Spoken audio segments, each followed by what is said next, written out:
Guys, dito ako ngayon. Pupunta ako sa magandang pasyalan dito sa Bayan ng Baler.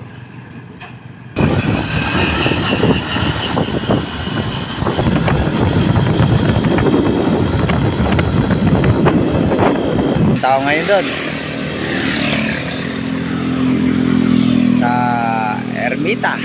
Try ko pumunta ngayon doon. Kanya lang, mataas doon, pataas pala. Yan yung daan na papuntang Ermita, pataas. Akyat din ako doon para mapuntahan ko yung maganda pasyalan doon, Matarik. Ayun, pababa sila.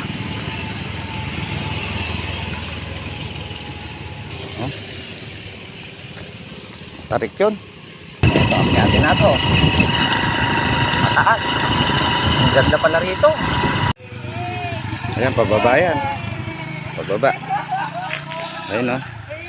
Nakakatakot yung daan dito. Di bali yung paakyat. Kaso yung pababa, oh, yung masyadong matarik. Nandito na ako ngayon sa taas ng Ermita Hill. Nakakyat din.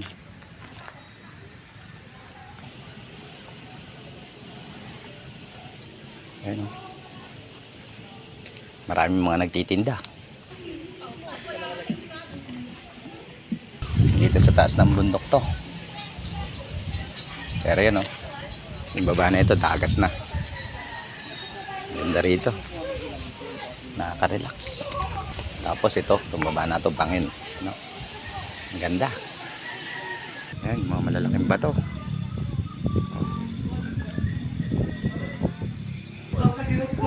Ang ganda rito. Maliwalas. Ngayon talagang mahirap umakyat dito. At matarik masyado. O yan, yan naman yung pababa. O. As ito naman sa gawing likod ko, ito yung paakyat pa ulit. Pataas pa yan. Yan, dyan sa maraming puno na yan. Galing ako dyan. Tapos itong gawing likod ko na to, dagat to. Dito, malamig. Malamig yung hangin. Malilim kasi, puro puno.